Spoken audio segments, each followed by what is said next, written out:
TG, un buongiorno a tutti voi telespettatori e ben ritrovati in diretta con la nostra informazione. Tanti temi che affronteremo oggi fino alle 13:30 nel corso del nostro telegiornale. Centrali in questa giornata sicuramente i temi legati al Green Pass, che sapete da oggi è obbligatorio nei mezzi pubblici ma anche per il personale scolastico e poi nelle università. La manifestazione, poi le proteste dei no Green Pass e ancora l'arrivo nel territorio veneto dei profughi afghani. Partiamo proprio dal tema dei Green Pass, soprattutto dalle manifestazioni di protesta annunciate dai partecipanti ai gruppi no Green Pass. Andiamo a collegarci con Vicenza, è pronta la nostra Gabriella Basso per capire che cosa sta succedendo nel capoluogo berico. A te, Gabriella. Buongiorno a te Monica e ai telespettatori di Rete Veneta. Siamo in stazione, la vedete alle mie spalle, perché qui oggi pomeriggio, come è stato annunciato appunto dai No Green Pass, ci sarà, come in altre stazioni d'Italia, una manifestazione di protesta contro l'obbligatorietà dell'uso del Green Pass per viaggiare nei treni a lunga percorrenza, ricordiamo, e per traghetti, navi e aeroplani. 14:30 è l'appuntamento, ma già la stazione, già questa mattina, adesso è mezzogiorno, comincia a essere blindata. Ci sono già poste delle transenne per limitare gli accessi e l'avvicinamento troppo alla stazione, quindi ad entrare dentro proprio la stazione da parte dei No Green Pass. C'è già la camionetta della polizia qui in via Roma, che è la strada che dalla stazione porta al centro di Vicenza, e purtroppo in questo momento non riusciamo a farvele vedere perché in via Roma c'è anche tutta la fermata degli autobus e quindi sono nascoste appunto dagli autobus, dalle corriere che portano poi gli studenti anche fuori provincia. Ci sono già anche delle camionette della polizia proprio in stazione, ci saranno poi i carabinieri. L'obiettivo è appunto evitare che ci possano essere tensioni. Alle 12:50 invece altra manifestazione di No Green Pass, un altro gruppo di No Green Pass, che sono quelli legati invece al mondo della scuola. Saranno in manifestazione davanti al provveditorato agli studi della città di Vicenza, dove ovviamente anche qui si protesterà, perché sapete che l'obbligatorietà del Green Pass riguarda anche gli insegnanti e il personale della scuola. Oggi tra l'altro è stato il primo giorno di scuola di ingresso nella scuola per quanto riguarda materne e nidi d'infanzia, e quindi già anche lì insomma ci saranno un servizio d'ordine da parte della Polizia di Stato, dei Carabinieri, ma quella che che preoccupa forse un po' di più è proprio la manifestazione delle 14:30 davanti alla stazione ferroviaria. Anche perché, Gabriella, il Viminale ha annunciato tolleranza zero, quindi insomma ci sarà un dispiegamento di forze dell'ordine importante durante le manifestazioni di protesta. Sì, infatti come ti dicevo è già stata blindata la stazione e c'è già la presenza delle forze dell'ordine, soprattutto poliziotti con 2 camionette già in via Roma, che poi probabilmente si posizioneranno ancora di più verso la stazione. Via Roma è, come ti ricordavo, l'accesso alla città dalla stazione ferroviaria, un viale di neanche 1 chilometro, 700-800 metri, che porta appunto dalla città alla stazione. E già ci sono anche altre camionette appunto di forze dell'ordine. I carabinieri sono previsti, arriveranno in tarda mattinata, e quindi la stazione sarà sicuramente blindata.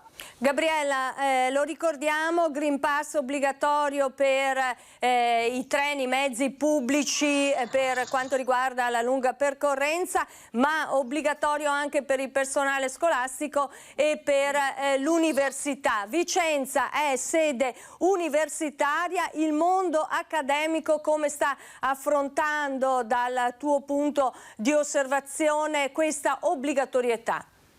Ma guarda, non è una questione che preoccupa in questo momento l'università almeno la parte, diciamo, ti ricordo, l'Università di Vicenza è legata a un'emanazione dell'Università di Padova, quindi ci sono alcuni corsi qua presenti in città, le cose si svolgono in maniera molto regolare e tra l'altro ci sono ancora molti corsi che viaggiano attraverso la didattica a distanza e che è stata sperimentata fin dall'inizio con ottimo successo per quanto riguarda qui Vicenza. Non ci sono al momento segnalati problemi al riguardo, mentre gircolano voci che ci possono essere invece problemi per quanto riguarda gli insegnanti delle scuole insomma, quindi statali e comunali, anche dei nidi e materni, di qualche insegnante che sembra insomma ci siano stati problemi nell'accesso alla scuola perché non provvisto di Green Pass. Quindi stiamo valutando e vagliando questa notizia che ci è arrivata, cercheremo di capire di più e dove è successo, se è successo effettivamente. Bene, grazie alla nostra Gabriella Basso, grazie per il collegamento. Naturalmente nei nostri telegiornali di questa sera vi racconteremo le manifestazioni che si terranno oggi anche a Vicenza. Grazie a te, buon lavoro, noi andiamo avanti con il telegiornale perché ieri è intervenuto proprio sul tema delle manifestazioni di protesta dei No Green Pass anche il presidente Luca Zaia. Allora sentiamo che cosa ha detto appunto ieri su questo tema. Sentiamolo.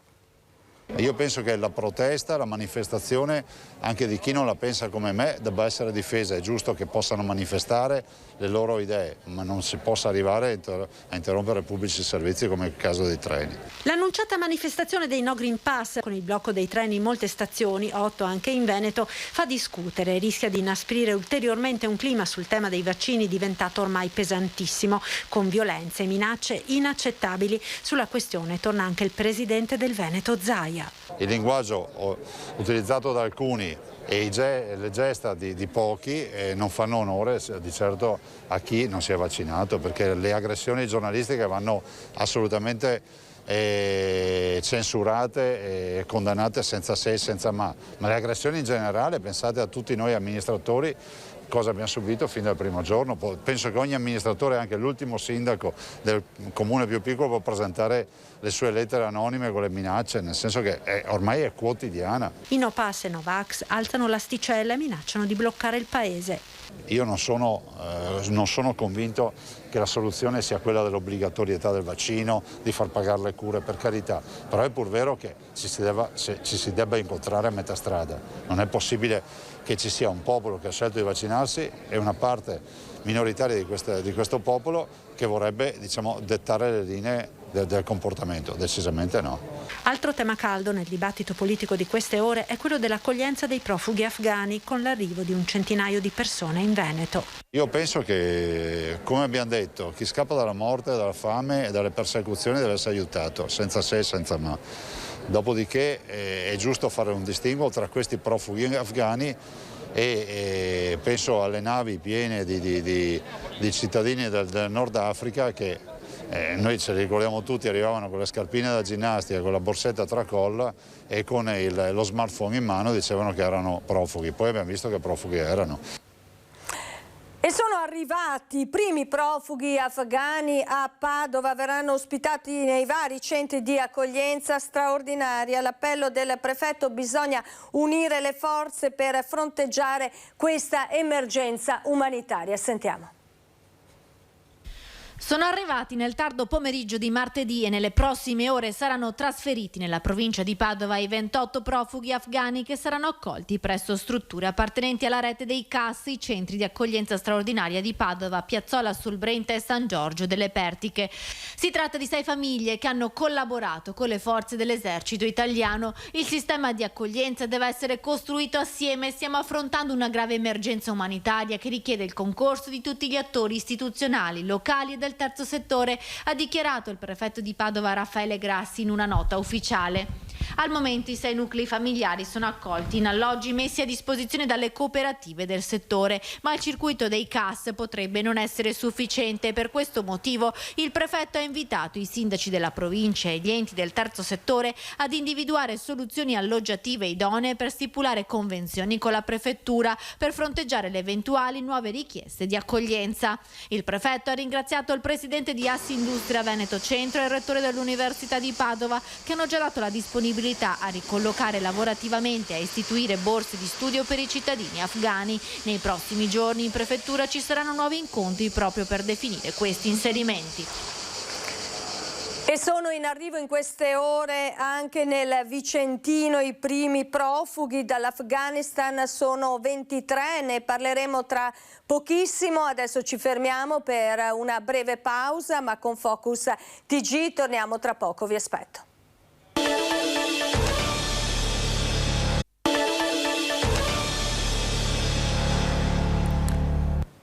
Rieccoci nuovamente insieme, come vi dicevo è in arrivo in queste ore nel Vicentino il primo gruppo di 23 profughi dall'Afghanistan definite in prefettura con i sindaci dei comuni oltre i 15.000 abitanti le modalità di accoglienza.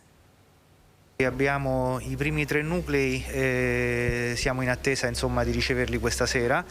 Sono un complessivo di 23 persone e sono state destinate in questo momento all'interno delle reti CAS che fanno capo alla prefettura, un nucleo a Vicenza, un nucleo a Schio e un altro nucleo a Tiene. La definizione nel pomeriggio in un tavolo tecnico in prefettura dove il prefetto Signoriello ha convocato al momento i sindaci dei comuni al di sopra di 15.000 abitanti per condividere con loro i programmi di azione e poter valutare assieme le forme più corrette di accoglienza e ottenerne nuova ospitalità. La disponibilità da parte dei primi cittadini ma anche della diocesi piuttosto che altri enti come la Caritas Vicentina è stata fin da subito massima ed ora serviranno ulteriori approfondimenti per verificare meglio come poter agire. Intanto però il prefetto continua a muoversi sul territorio.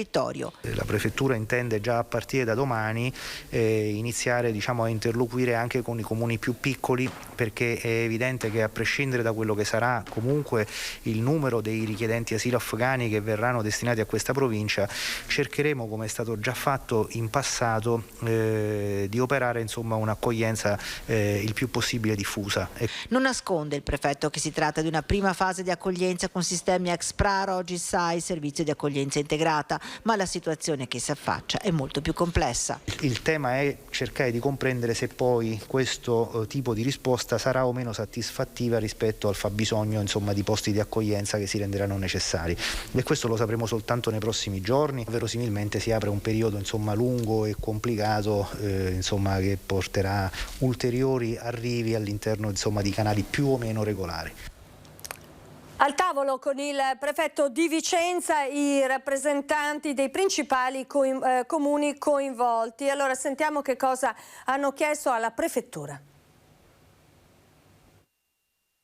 Le persone che stanno arrivando, che sono tutte persone che hanno aiutato gli italiani in Afghanistan, ambasciata, forze militari, agenzie di cooperazione, che c'è la disponibilità all'aiuto da parte di Vicenza e della sua provincia. Però ci devono essere chiaramente un intervento importante dello Stato dal punto di vista finanziario, quindi il finanziamento del supporto appunto della rete di collocamento di queste persone all'interno poi della nostra realtà, e soprattutto una collocazione in tutta la provincia in maniera tale da non pesare poi sui servizi sociali dei comuni, dei singoli comuni. La richiesta del sindaco Rucco è stata già in parte accolta. Oltre a Vicenza, che ospiterà il nucleo familiare più ampio di 11 persone, anche Tiene e Schio già stasera accoglieranno un nucleo di 6 persone ciascuno. Quello che ho sensibilizzato è che se noi riuscissimo a sapere eventuali disponibilità o professionalità delle persone che possono arrivare, visto che erano tutte persone che già collaboravano con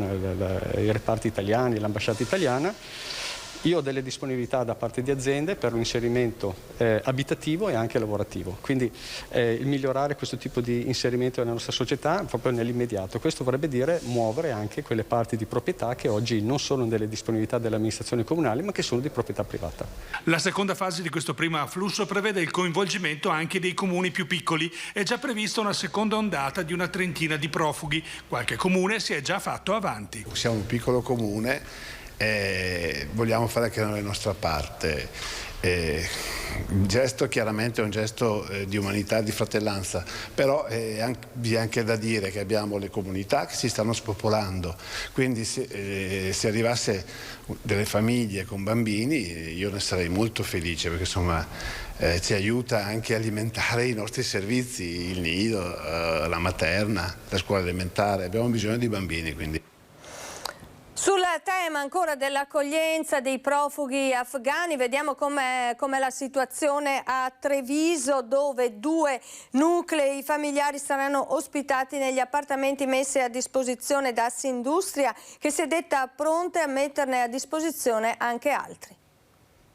Se sarà il caso noi ci siamo, faremo anche la nostra per questo. Gli appartamenti potrebbero essere pronti già entro la prossima settimana, puliti, sistemati e attrezzati di tutto quello che servirà per restituire a 2 famiglie in fuga dall'orrore dei talebani una parvenza di vita normale. E sono stati proprio gli industriali trevigiani a farsi avanti, ad unire a quella di semplici cittadini la loro messa a disposizione per l'ospitalità.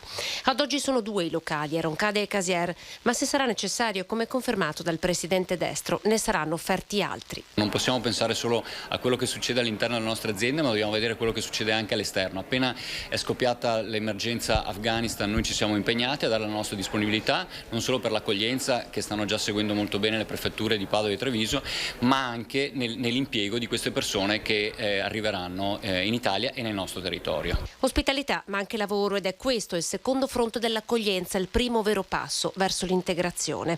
Lavoro che gli industriali confermano essere ripartito con la stabilizzazione dei contagi anche grazie al vaccino.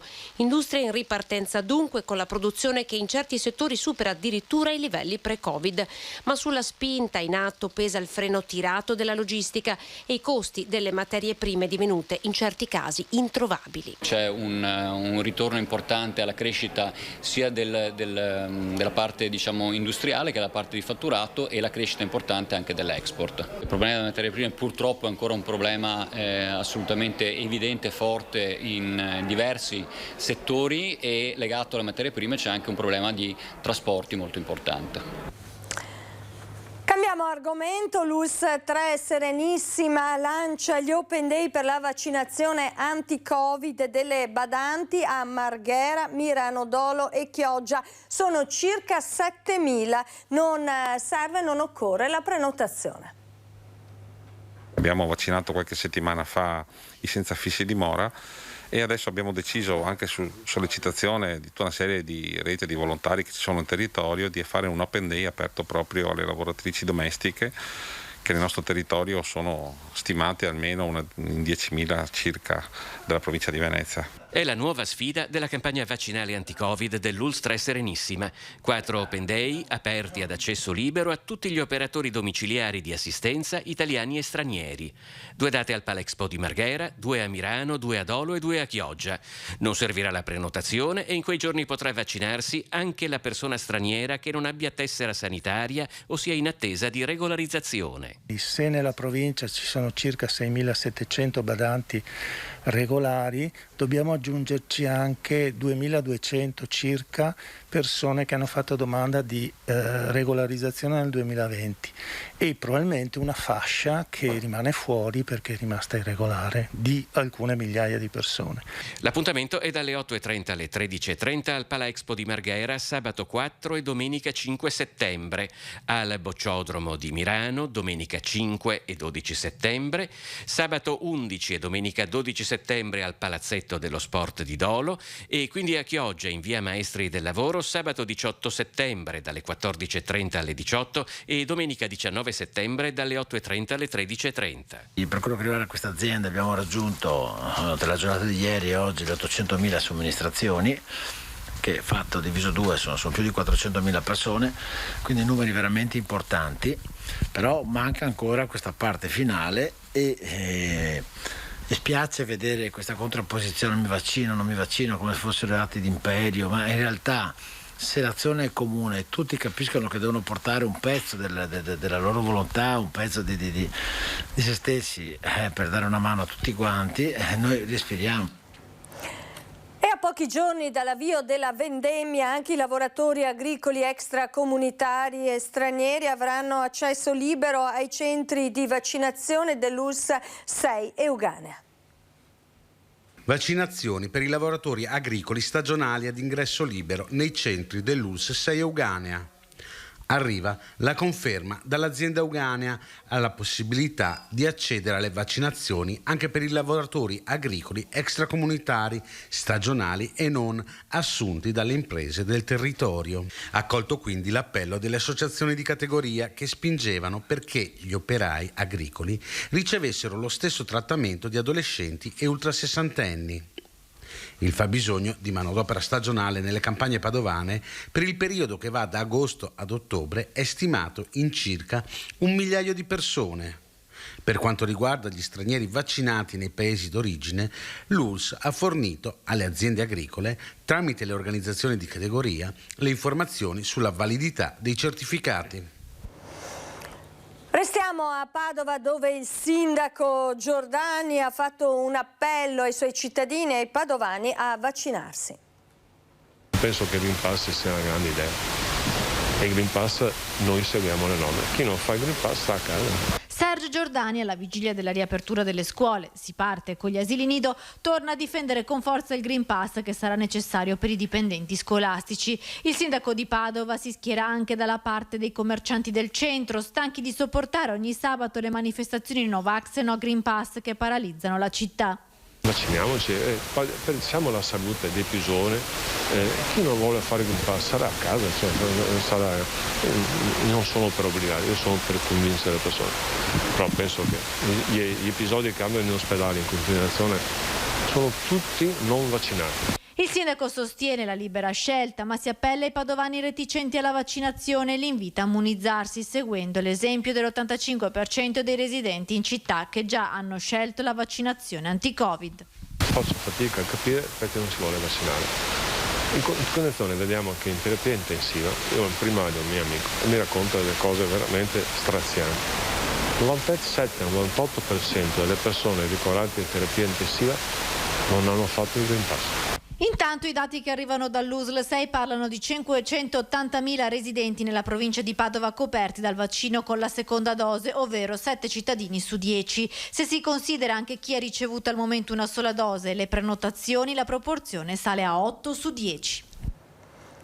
Vediamo a proposito di dati il report di oggi alle 8 di Azienda Zero che fotografa la situazione Covid nella regione del Veneto. Vedete il dato relativo al delta dei casi positivi, ovvero i nuovi casi positivi registrati nelle ultime 24 ore sono 691. I casi attualmente positivi nella nostra regione sono 12.795, i deceduti, dato naturalmente cumulativo, sono 11.689. Vediamo insieme adesso la pressione sugli ospedali del Veneto, un dato sicuramente importante. La colonna relativa ai pazienti attualmente positivi in area non critica registra un totale di 200 pazienti in area appunto non critica, 50 invece le persone che sono attualmente positive ricoverate in terapia intensiva, 32 invece i ricoverati che sono guariti, che si sono negativizzati, per un totale di casi ricoverati tra positivi e guariti di 232 legati naturalmente al Covid, 54 nelle terapie intensive, più un paziente in area non critica, stesso dato, più un paziente anche nelle terapie intensive degli ospedali del Veneto. Si aggiorna il numero dei decessi perché oggi si registrano 2 persone che hanno perso la vita a causa del Covid. Questo dunque il bollettino di Azienda Zero alle 8 di questa mattina con tutti i dati relativi alla situazione Covid nella nostra regione. In attesa di una breve pausa, ci fermeremo tra pochissimo, diamo uno sguardo veloce invece al monitoraggio della campagna di vaccinazione anti-Covid. Vedete la situazione al 31 agosto alle 23:59, il totale delle dosi somministrate è pari a 6.268.454, prime dosi 3.233.833, cicli completati invece 3.034.620. La percentuale di dosi somministrate sulle dosi fornite è pari al 90,6%. Ci fermiamo adesso per una brevissima pausa con Focus TG, torniamo tra poco, vedremo nel dettaglio il report relativo appunto alla campagna di vaccinazione nel Veneto. Vi aspetto.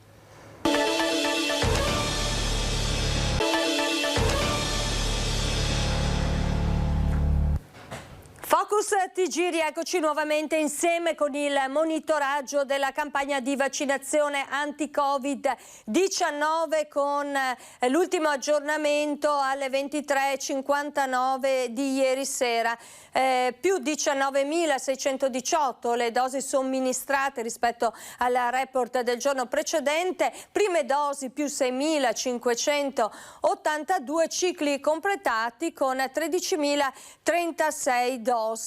Il totale della popolazione residente nella nostra regione con almeno una dose è pari a 3.387.993, 69,8%. Popolazione residente con ciclo completato 2.977.149, pari al 61,4% della popolazione residente nella regione Veneto. È sempre interessante vedere anche la sintesi per classi di età della popolazione vaccinabile, ovvero le persone che hanno più di 12 anni, comprese le dosi somministrate fuori regione. Allora, vediamo la fascia d'età 12-19 anni, popolazione residente con almeno una dose, il 57,3%, 20-29 anni 72%, 30-39 66,2%, 40-49 70,7%, lo ricordiamo con almeno una dose,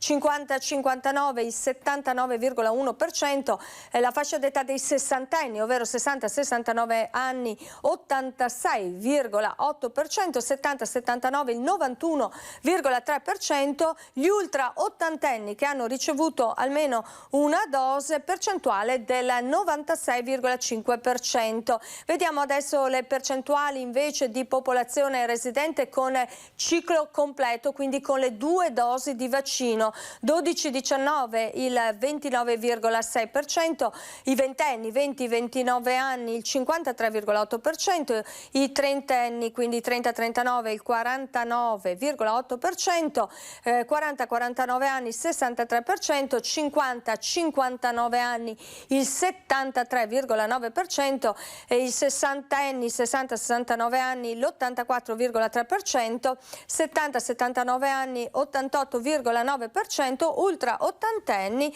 94,1%. Questo il dato suddiviso appunto per fasce d'età, è una tabella sempre interessante da vedere. Il virus purtroppo torna nelle RSA del Veneto, ma fortunatamente la barriera del vaccino funziona. Alla Sartor di Castelfranco Veneto sono 15 gli anziani positivi, 10 si sono già negativizzati e dalle case di riposo si alza forte la richiesta di avere indicazioni urgenti sulla terza dose, che è anche questo un tema caldo di queste ore per i soggetti più fragili. 15 ospiti e 3 operatori positivi al centro residenziale per anziani Sartor di Castelfranco, scoperti durante i tamponi di routine dopo il Ferragosto. Dopo i 2 casi nel Vicentino e Veronese, anche nella Marca il virus è tornato in un RSA, ma fortunatamente la barriera dei vaccini ha funzionato nel bloccare la malattia. I positivi sono stati isolati e le visite sospese. Questi ospiti sono per fortuna quasi tutti asintomatici, hanno dei lievi segni clinici. E la situazione è talmente sotto controllo che già stamattina di questi 15, 10 che si sono negativizzati ieri stanno rientrando nel proprio nucleo. Sicuramente appunto la vaccinazione ha dato un'importantissima azione, in quanto gli ospiti immunizzati hanno creato proprio un muro difensivo a questo ulteriore attacco. Al momento alla Sartor le visite sono state sospese, ma la RSA dovrebbe riaprire a breve non appena tutti si saranno negativizzati. Il virus pare sia entrato proprio dopo l'uscita all'esterno di un anziano che era stato portato da parenti al mercato, ma la questione che ora si pone è quella della terza dose da destinare a persone fragili e con minore risposta immunitaria, come sono appunto gli anziani. I vertici delle strutture lo stanno chiedendo con urgenza da settimane. Più si allungheranno i tempi per la terza dose, più credo, spero di sbagliarmi, ma che aumenti il rischio per i nostri ospiti, perché adesso con l'apertura delle scuole, credetemi, questi fenomeni cresceranno. E sul tema della terza dose è intervenuto oggi anche Walter Ricciardi, consigliere del Ministro della Salute, che ha detto: stiamo osservando che anziani e persone fragili vaccinate a gennaio e febbraio stanno esaurendo la loro protezione. Queste persone si trovano nuovamente vulnerabili e vanno riprotette. Così Ricciardi: dobbiamo partire, ha detto, proprio da loro, dalle persone che sono state vaccinate per prime e sono più fragili. Così appunto Walter Ricciardi, consigliere del Ministro della Salute, a proposito della vaccinazione con la terza dose. E a Padova è in corso in questi minuti, è partito in questi minuti il test di ammissione alla facoltà di medicina. Si tratta del primo test con obbligo di Green Pass per quanto riguarda appunto la facoltà di medicina. Andiamo a collegarci con Padova, dove è presente la nostra Luisa Bertini, per capire appunto come stanno andando le cose a proposito di test con gli studenti che cercano appunto di entrare nella facoltà di medicina, e poi con l'obbligatorietà del Green Pass. A te Luisa. Sì, buongiorno a tutti, buongiorno ai nostri telespettatori. Siamo qui, come vedete, al padiglione 7 della Fiera di Padova, dove a breve iniziano intorno alle ore 13 i test d'ingresso per medicina veterinaria. I primi con il Green Pass riguardano sono circa 800 i candidati che si sono iscritti e che arrivano un po' da tutta la regione, da tutte le province individuate come afferenti all'Università di Padova, quindi da Padova, Belluno, Rovigo, Vicenza, Venezia e Verona. Ovviamente sono stati tenuti ad esibire il Green Pass. Abbiamo sentito alcuni di loro che già avevano la seconda dose di vaccino oppure che l'avevano prenotata e quindi si sono dovuti munire di Green Pass attraverso il tampone. Veniamo alla prova in sé. In che cosa consiste? È una prova d'ammissione che consiste nella soluzione di 60 quesiti con 5 opzioni di risposta, tra cui il candidato ne deve individuare una soltanto, scartando le conclusioni errate, arbitrarie o meno probabili. Le tematiche a cui dovranno rispondere sono diverse, perché sono di cultura generale, di biologia, di matematica e fisica, e ovviamente molti di loro ci hanno parlato della tensione con cui stanno vivendo questa prova, anche perché rappresenta, come tutti gli anni, un po' l'incognita. Tornando alle misure di contenimento, queste misure di contenimento del virus sono state garantite, quindi sia nella fase di accesso ai locali adibiti allo svolgimento delle prove, sia nelle fasi successive, quindi con il distanziamento fisico e sociale e con l'obbligatorietà di tenere la mascherina. Da Padova è tutto. Grazie alla nostra Luisa Bertini per il collegamento da Padova. In campo nella vaccinazione anti-Covid ci sono anche i pediatri di Libera Scelta che hanno iniziato ad immunizzare i loro pazienti con più di 12 anni. Sì, i primi 5-6 che abbiamo vaccinato adesso vengono tranquilli, con dei genitori convinti. E per i ragazzi, ovviamente, la stragrande maggioranza dei ragazzi sono consapevoli. Da oggi anche i pediatri di Libera Scelta possono vaccinare i loro pazienti. Il loro compito però non è solo quello di inoculare il siero, ma convincere chi non ha potuto o voluto fino ad ora immunizzare i più piccoli. Diciamo che adesso ci aspetta il compito difficile di andare a convincere anche coloro che non erano così convinti in fase iniziale. Perché la perplessità maggiore è in genitori che si sono già vaccinati, per la verità. I genitori si sono vaccinati e hanno qualche dubbio sulla vaccinazione dei ragazzi. E allora cerco di capire il motivo e di spiegare che forse, visto che loro si sono già protetti, si sono già immunizzati, dispongono già di una green card, non vedo il motivo per cui si possa negare tutti questi vantaggi anche ai loro ragazzi. In provincia di Padova circa il 60% dei bambini e dei ragazzi in età pediatrica è stata vaccinata. Ora il compito dei 91 professionisti della cura dei più piccoli che hanno aderito all'iniziativa in provincia di Padova è quello di alzare il tasso di immunizzazione. È un vaccino ormai sperimentato, nel senso che è vero che è giovane di età, ma sono state fatte miliardi di dosi di questo vaccino. Come mai è accaduto nella storia della vaccinologia in così breve tempo tante dosi? E quindi la casistica è immane, insomma.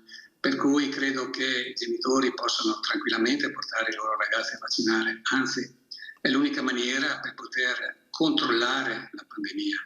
Con tutta probabilità si andrà verso l'estensione dell'età minima per il vaccino. Sicuramente, sì, ci sono già delle sperimentazioni ben avviate ed è probabile che fra qualche mese si possa estendere la vaccinazione anche in età inferiore ai 12 anni, come lei diceva, dei 6 anni la probabilità è buona. Ci fermiamo, c'è ancora una breve pausa con Focus TG, torniamo tra pochissimo, vi aspetto.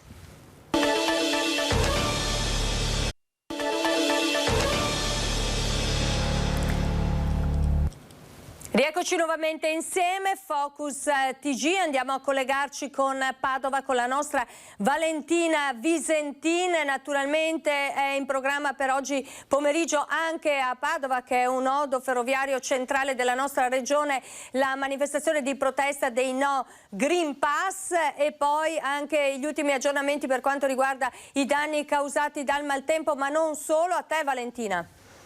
Sì, buongiorno Monica, come vedete io sono al ristorante Strada Facendo, la location dove da domani deve iniziare la festa di Liberi e Uguali che doveva essere aperta proprio domani sera alle 18:30 dal Ministro della Salute Roberto Speranza. Purtroppo ci è appena stato confermato il Ministro non potrà essere a Padova perché è in programma per domani pomeriggio un importante Consiglio dei Ministri a cui Speranza deve partecipare, ma lancerà in tarda serata un messaggio da questo palco, un messaggio via video. Quindi insomma la presenza del Ministro Speranza, che era stata annunciata la settimana scorsa qui in città, è stata purtroppo cancellata all'ultimo momento da questo Consiglio dei Ministri. Tanti però gli ospiti politici che ci saranno a questa festa, che ha come tema principale appunto la salute, perché per entrare in questa festa sarà necessario il Green Pass, ma anche un tema di stretta attualità come quello dei profughi dell'immigrazione. Lo sapete benissimo che a Padova nelle scorse ore sono arrivati 28 profughi afghani, tutti collaboratori del nostro paese in Afghanistan, e sono stati collocati nei CAS, i cosiddetti centri di accoglienza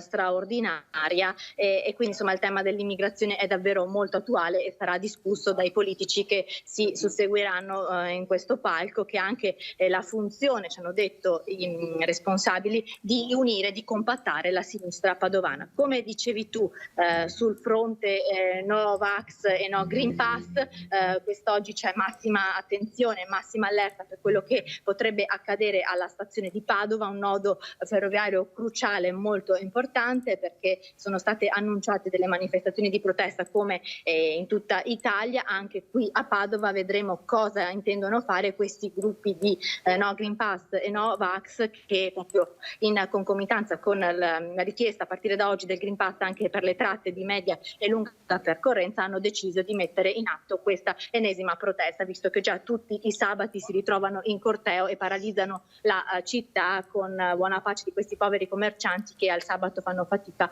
proprio a lavorare a causa dei cortei che bloccano la città di Padova.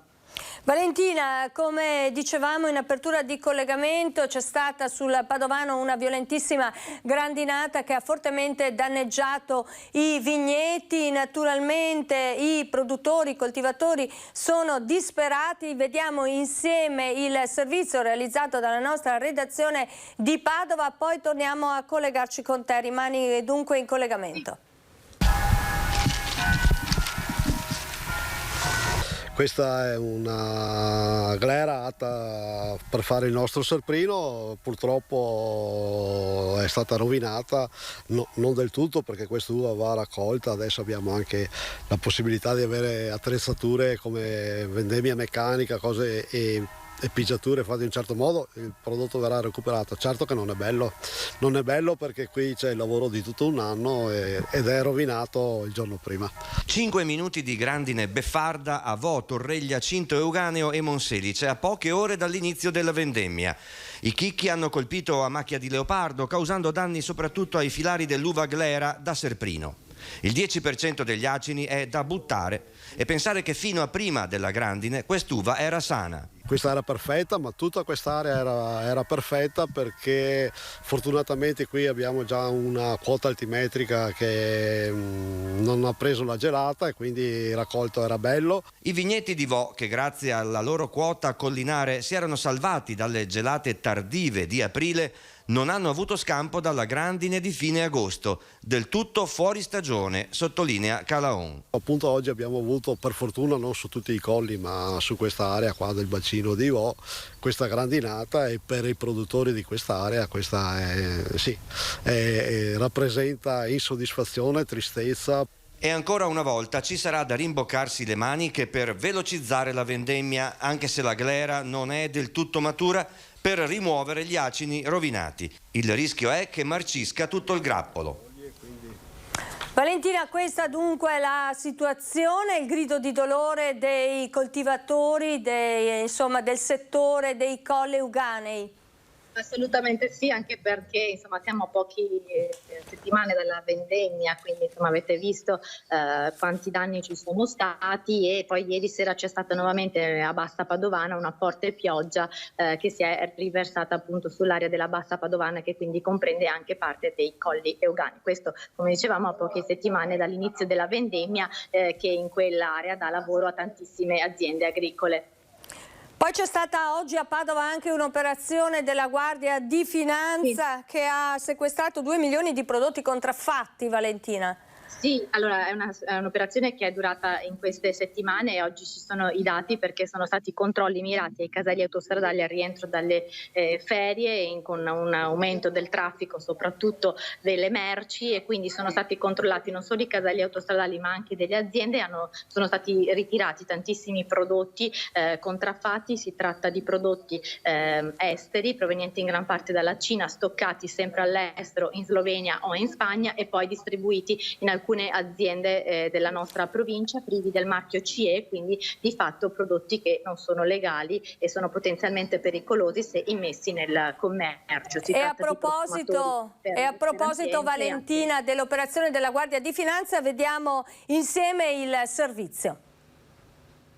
Oltre 2 milioni di prodotti contraffatti o non sicuri sequestrati dalla Guardia di Finanza di Padova nell'ambito di operazioni partite dai controlli alle uscite dai caselli autostradali e concluse in 4 aziende. Nel corso di 4 distinti interventi presso esercizi commerciali appena riforniti sono stati bloccati infatti 1.800.000 attrezzi professionali per parrucchieri, estetisti importati dalla Cina e sdoganati in Slovenia, 44.000 calcolatori elettronici provenienti dalla Cina e sdoganati in Spagna, privi della marcatura CE, oltre 5.000 deodoranti per ambiente con fragranza a base di oppio o cannabis importati sempre dalla Cina. Sono stati inoltre sequestrate 3 tonnellate di pellet provenienti dalla Polonia che recava marchi contraffatti relativi alla certificazione della qualità del legno. Tutti i responsabili sono stati denunciati all'autorità giudiziaria.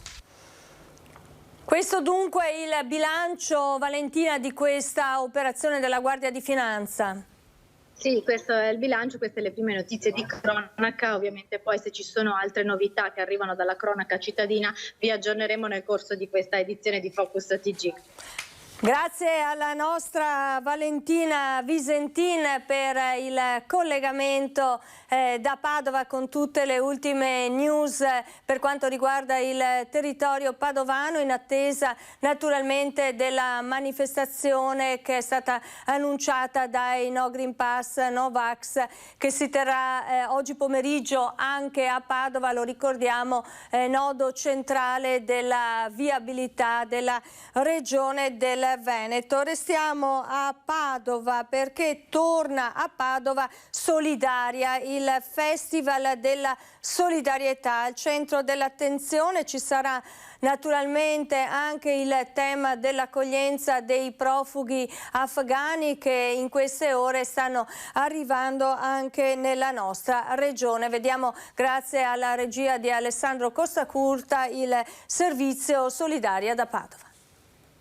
Arte, cultura e soprattutto solidarietà, presentata la 4ª edizione di Solidaria, il festival nato per promuovere iniziative di volontariato. 40 appuntamenti in programma a Padova dal 27 al 3 ottobre, molti in presenza, alcuni a distanza a causa delle restrizioni imposte dal Covid.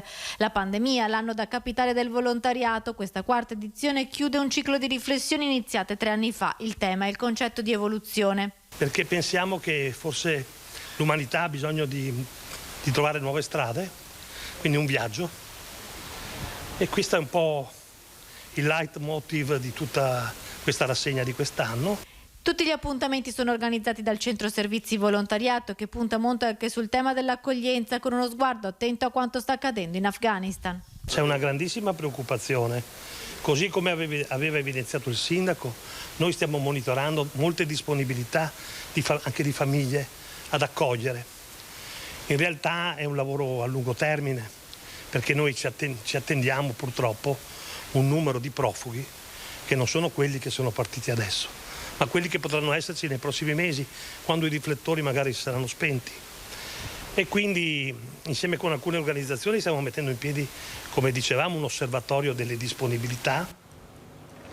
Torniamo adesso alla cronaca. È stata eseguita l'autopsia sul corpo della farmacista di Castelfranco Veneto, trovata priva di vita nella sua abitazione. L'esame sembra escludere la morte violenta. Non c'è motivo di pensare ad una morte violenta. L'autopsia sul corpo di Serena Fasan, la farmacista 37enne, trovata morta dal compagno nel suo appartamento a Castelfranco, sembra confermare le prime ipotesi degli inquirenti. Non ritengo che sia stata strangolata, dice il dottor Alberto Furlanetto, il medico legale che ha eseguito l'esame. Per capire esattamente cosa abbia provocato il decesso di Serena saranno necessari ulteriori esami ed accertamenti, ma secondo il medico non ci sono motivi per pensare che le lesioni rinvenute sul collo della giovane farmacista ne abbiano causato la morte. Lesioni molto superficiali, ha confermato l'esame, forse causate dai primi tentativi di soccorrerla, forse provocate da lei stessa quando è stata colta da malore. L'autopsia sembra cancellare dunque l'ipotesi di omicidio avanzata dopo il rinvenimento dei segni sul collo e dopo la drammatica coincidenza del suicidio dello zio Simone Fasan, 55 anni, trovato morto nella notte tra mercoledì e giovedì scorsi sul Greto dell'Astico. Nelle prossime ore la magistratura deciderà come procedere e quando dare il nulla osta per l'ultimo saluto a Serena e allo zio Simone. Borgorico, ci spostiamo nell'Alta Padovana nel ciclone dei predoni. I casi di furti negli ultimi giorni stanno aumentando e naturalmente destano grande preoccupazione nel paese, così l'amministrazione comunale ha annunciato che è pronta ad intervenire. Sentiamo come. Ladri sempre più sfrontati a Borgorico. È di pochi giorni fa un colpo ai danni di una famiglia del quartiere Don Bosco a Santa Eufemia. La famiglia ha subito la sgradita visita dei ladri ad ora di cena quando era in casa. I malviventi non si sono fatti nemmeno sentire e fortunatamente non hanno rubato niente. Cresce però la preoccupazione di essere diventati bersaglio dei predoni. Per questo dal Comune è partita una controffensiva con un investimento già messo a bilancio in telecamere di videosorveglianza.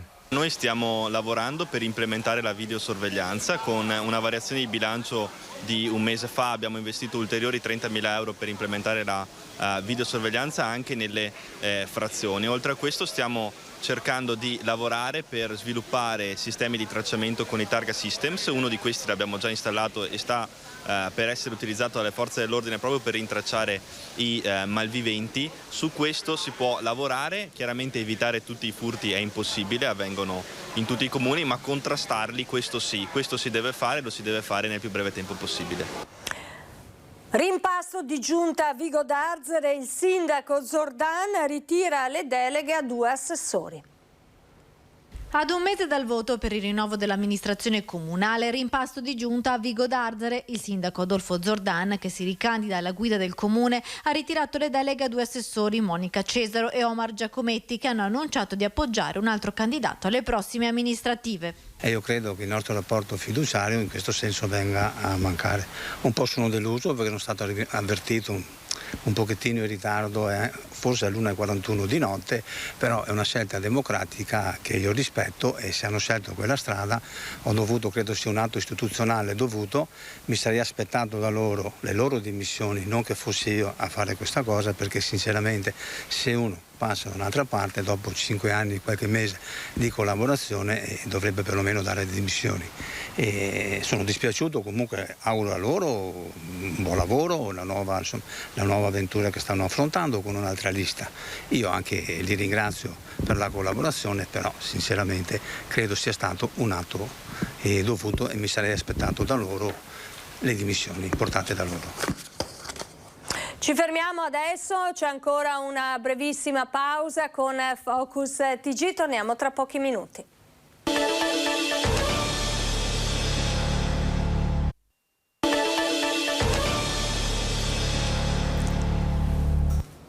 Rieccoci nuovamente insieme, Focus TG, tutte le ultime news dal Veneto e dalle sue province.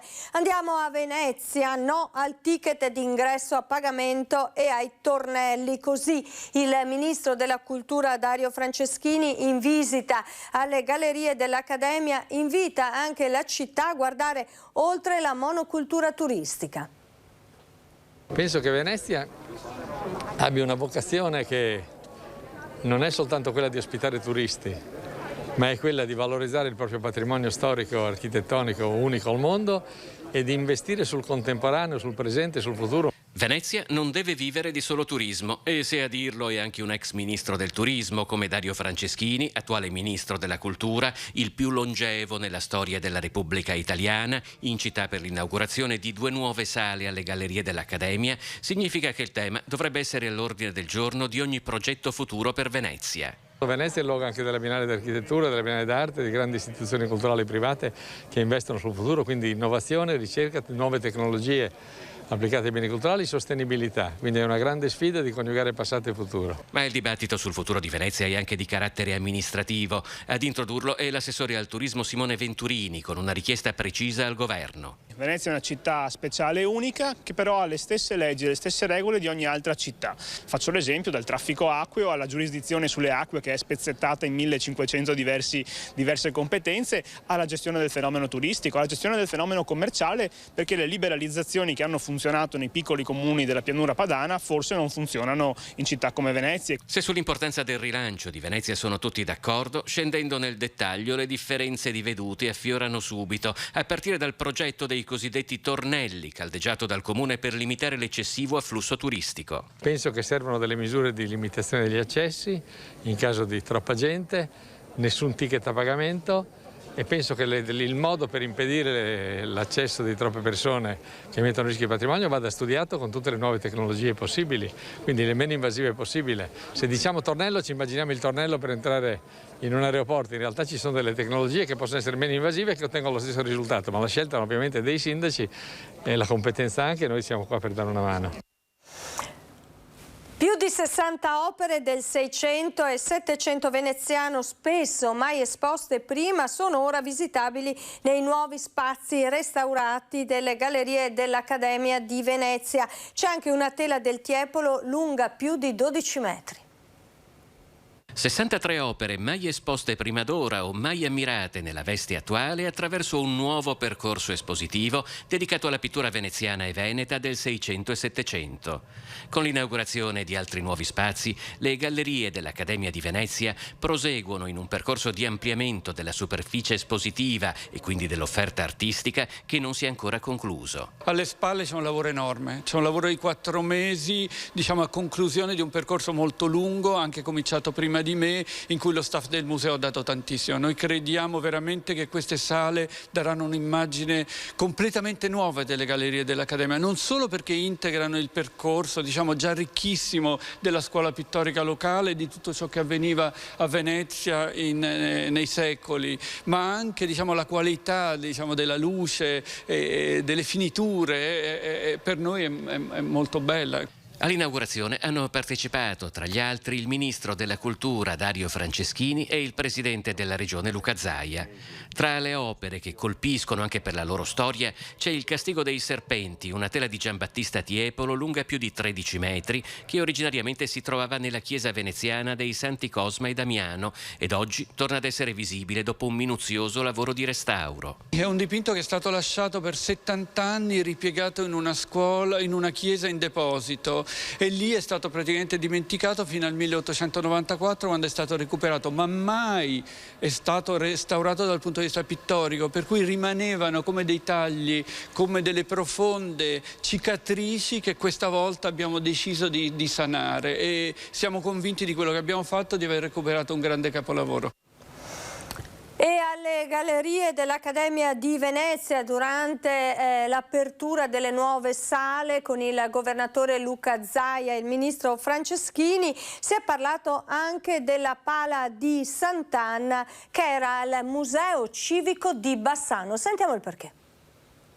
Mettete le gallerie dell'Accademia di Venezia, il ministro della Cultura Dario Franceschini e Luca Zaia, governatore del Veneto, nello stesso frangente e avrete l'occasione più ghiotta di sempre per parlare della pala di Sant'Anna.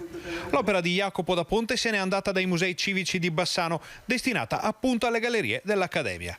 Ma ora, grazie all'embrione del progetto del Ministero della Cultura sugli scambi di opere fra musei, potrebbe aprirsi uno spiraglio per riportarla a casa.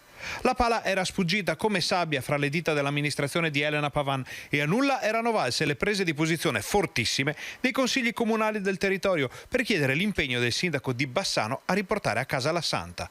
Promesse e annunci erano caduti nel vuoto e si rischiava di non sentir più parlare di Sant'Anna nel luogo in cui il dipinto è stato commissionato, concepito e realizzato. Ma ora la speranza ha una scintilla che riecheggia anche nelle parole di Luca Zaia. C'è un tema che è stato sollevato anche dal ministro Franceschini per quello che riguarda le tante opere che ci sono in Italia, alcune delle quali giacciono nei magazzini dei grandi musei e quindi di poterle portare in altri musei oppure riportarle nei luoghi in cui sono state concepite, come per esempio la pala di Sant'Anna di Jacopo da Ponte a Bassano. Penso che sia fondamentale. La pala di Sant'Anna ne è uno dei tanti esempi, che fra l'altro è identitario della città, ma penso anche a quello che abbiamo ad esempio nel Museo di Quarto d'Altino. Nei magazzini noi abbiamo gioielli, abbiamo reperti unici degli scavi ed è giusto che tutto torni fuori. Il ministro Franceschini sta studiando un importante progetto a addirittura rivoluzionario proprio sul tema degli scambi di opere d'arte. C'è grande fermento anche nel Bassanese per le ricadute di questa rivoluzione copernicana nel mondo dell'arte, ma probabilmente bisognerà aspettare ancora un po'. È un progetto su cui stiamo lavorando, ma mi piace annunciare le cose quando sono sicure. Grazie, buongiorno. Ci spostiamo da Venezia, andiamo a Vicenza, dove 30 anni fa c'era stata la visita dell'allora Papa Giovanni Paolo II, Papa Wojtyla, oggi diventato santo. Monteberico e la città di Vicenza gli dedicano una mostra, mentre da Roma è arrivata anche una sua reliquia. E allora con il prossimo servizio ci spostiamo a Vicenza per parlare appunto della reliquia di Giovanni Paolo II. 30 anni fa la visita pastorale a Vicenza di Giovanni Paolo II a celebrare il ricordo di quell'avvenuta che coinvolse non solo il santuario della Madonna di Monteberico, la diocesi, ma l'intera città, è una mostra fotografica di quella giornata ed una serata commemorativa. Scatti ad opera di un allora giovane fotografo, Gennaro Borraccino, ed oggi raccolti i riflessi di un papa sulla città ed esposti nella Sala dei 7 Santi Fondatori adiacenti alla penitenzieria della Basilica. Un'emozione infinita che conservo ancora dopo 30 anni, nel cuore, nella mente e nell'archivio. Qual è stato, diciamo, il momento più difficile, più bello? Ma più che altro è stato a Parco Quirino, a vedere tutta questa accoglienza, a vedere tutto, anche Monteberico, ma Parco Quirino è stato un colpo più forte.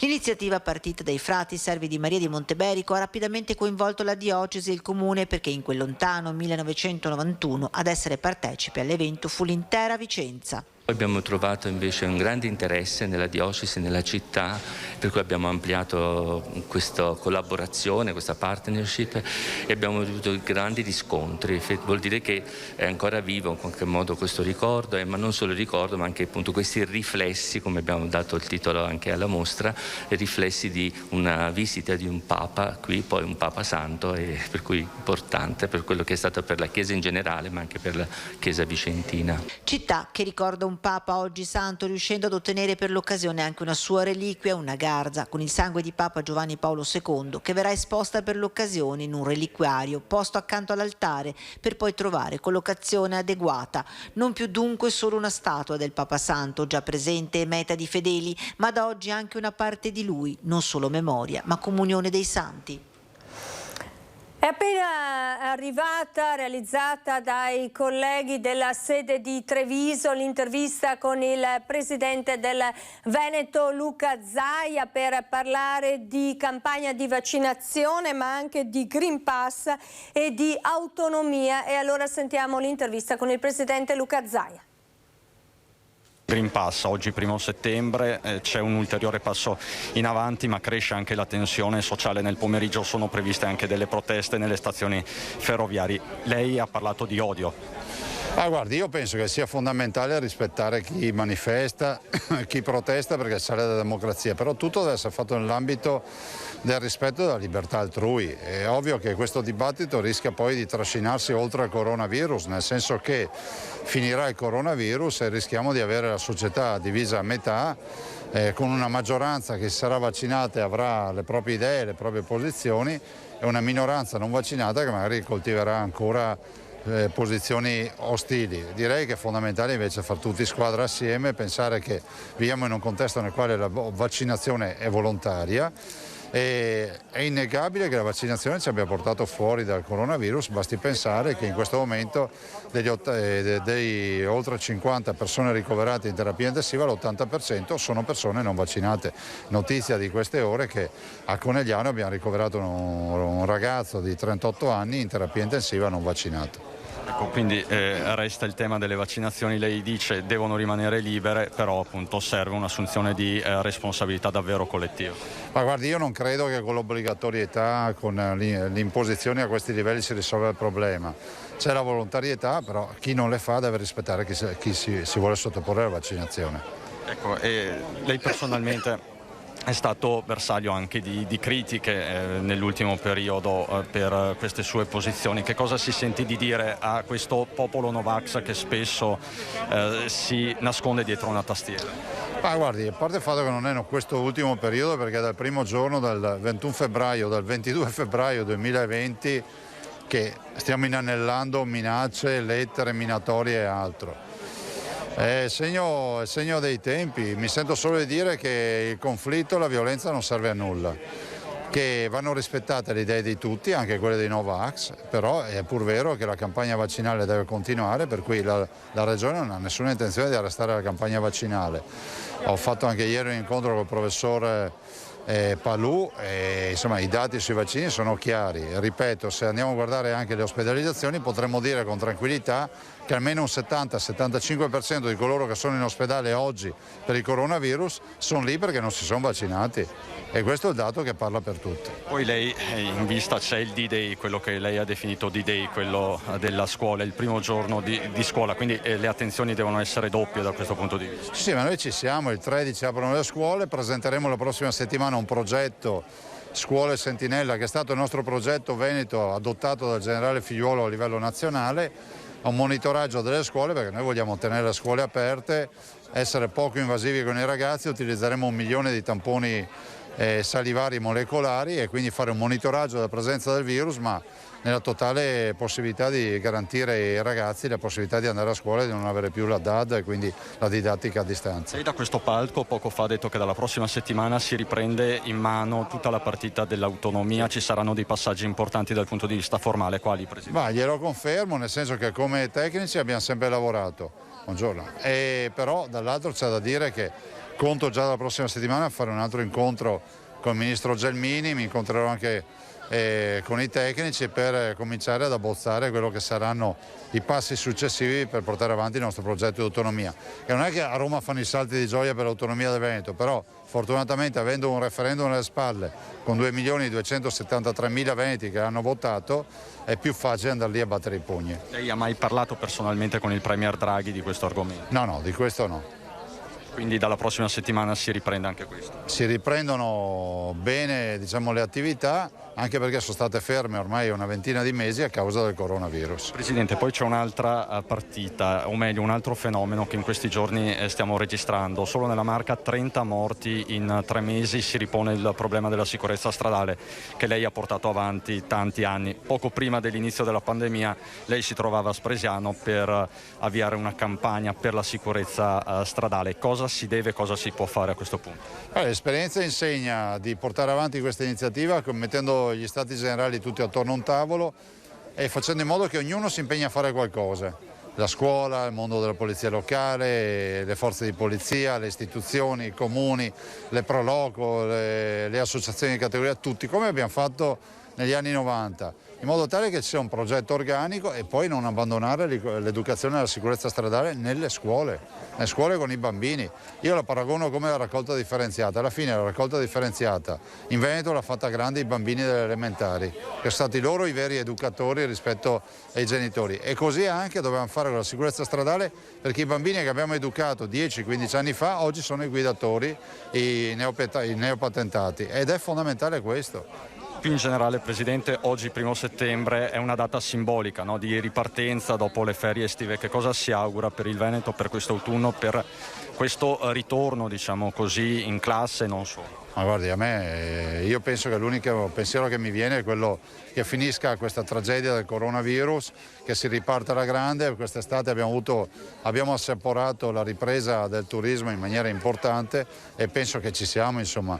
Se non abbiamo sorprese con ondate particolari, i vaccini ci stanno dando una mano, probabilmente o quasi con certezza faremo la terza dose. Voi sapete che sono andato avanti per settimane a dire decidete sulla terza dose e inizieremo dagli anziani, dalle persone fragili, che sono quelle da mettere in sicurezza. Ultima battuta sull'Afghanistan. Ieri sera sono arrivati i primi profughi in Veneto, sono stati smistati nei vari hub provinciali. Sono i benvenuti? Che cosa accadrà nelle prossime settimane e qual è il suo auspicio, anche perché ci sarà un'ondata immigratoria considerevole da qui ai prossimi mesi? Ma guarda, intanto stiamo parlando di famiglie.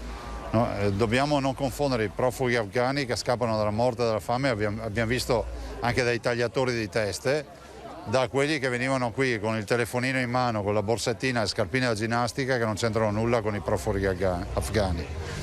Dall'altro la dell'Europa deve fare la sua parte, perché non possiamo pensare che ci sia sempre l'Italia in prima fila. Abbiamo già dato tanto sul fronte dell'immigrazione, penso che un'equa distribuzione a livello europeo possa essere già una buona risposta. Andiamo avanti, andiamo a Venezia con il tema delle grandi navi, perché sono stati programmati gli approdi temporanei delle navi da crociera a Porto Marghera per il 2021 per far ripartire il settore della crocieristica nel rispetto della tutela delle vie d'acqua di interesse culturale dichiarate monumento nazionale. Il calendario prevede l'arrivo di circa 18 unità al Venezia Terminal Passeggeri, 10 al Terminal di Fusina, una al Terminal Vecon e 2 la cui destinazione verrà definita nei prossimi giorni. Le navi con stazza lorda superiore ai limiti previsti dal decreto percorreranno il canale Malamocco-Marghera. L'autorità di sistema portuale del mare Adriatico settentrionale ha avviato il confronto tecnico per i lavori che il commissario dovrà realizzare per gli ormeggi in vista della stagione 2022 e di quelle seguenti. Dal mare, il caso di dirlo, alla montagna, perché venerdì torna ad Asiago Made in Malga la rassegna di formaggi di montagna. Malga vuol dire montagna, vuol dire formaggio, tradizione e gusto. E Made in Malga riporta ancora una volta ad Asiago tutto questo, assieme alla voglia di ritornare a godere delle bellezze della montagna. Venerdì 3 settembre scatta l'edizione 2021 di Made in Malga, con 2 lunghi fine settimana dedicati interamente ai formaggi di montagna, alle tradizioni e al gusto. La manifestazione va in scena dal 3 al 5 e dal 10 al 12 di settembre e offrirà ai visitatori l'opportunità di vivere giornate intense all'insegna dei sapori di montagna con le produzioni casearie più importanti d'Italia. Escursioni in altopiano, visite alle malghe del comprensorio più grande d'Europa, laboratori di artigianato, incontri culturali e molto altro ancora. Sul piatto, è proprio il caso di dirlo, assieme ai formaggi, vini e birre artigianali e tutto il gusto della tradizione.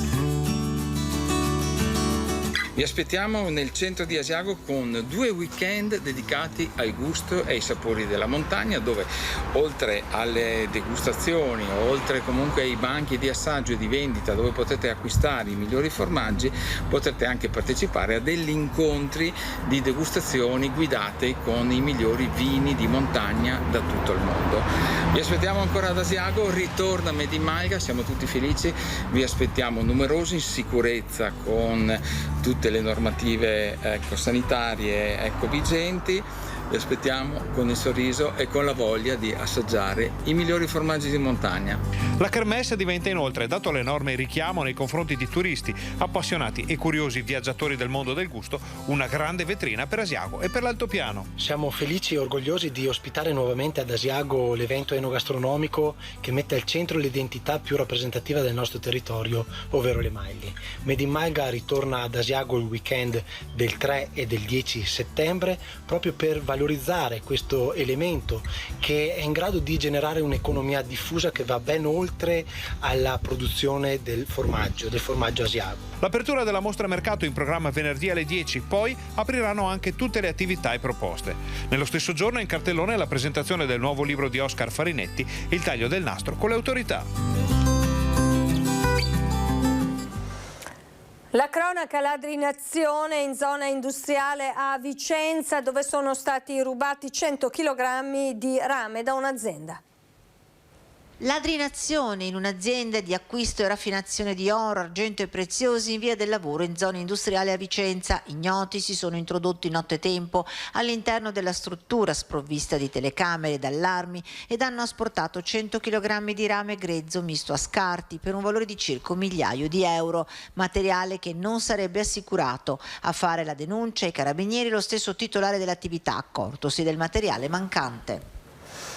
A Bassano del Grappa riapre il Castello degli Ezzelini, ma fa discutere la scelta dell'amministrazione comunale di affidarne la gestione ai volontari civici. Sentiamo il perché. Un avanzo di bilancio nelle casse comunali che ammonta ad oltre 6 milioni di euro. Un'associazione, gli Arieti di Ventura, già insediata nel castello, qualificata e, aspetto da non trascurare, composta da tanti giovani motivati e ingegnosi. Se a tutto ciò aggiungiamo il flusso di turisti da record nei mesi estivi che sono venuti a Bassano, ebbene gli ingredienti per tenere aperto il castello Ezzelino nei mesi scorsi c'erano tutti.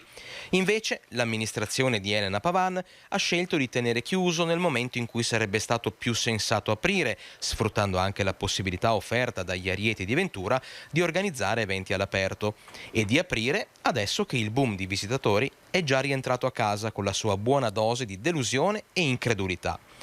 Una gestione difficile da spiegare, ma ancora più difficile è capire la scelta di rinunciare alle guide turistiche e ai tanti eventi proposti dal gruppo di rievocatori storici per affidarsi solo ai volontari civici. Il volontariato è sempre una buona cosa, lodevolissima, con la quale l'amministrazione deve rapportarsi sempre, però è a complemento.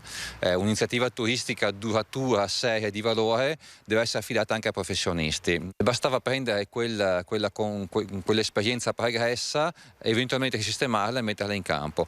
Adesso è tardi, ci sarà un'apertura che è apertura appunto, però insomma non tutto quello che si poteva sfruttare, quindi purtroppo è un'altra occasione perduta. E pensare che l'amministrazione Pavan e l'assessore Giovannella Cabion hanno perso l'opportunità di valorizzare Bassano e il castello per soli 6.500 euro. A tanto infatti ammontava il preventivo annuale presentato dagli Arieti di Ventura.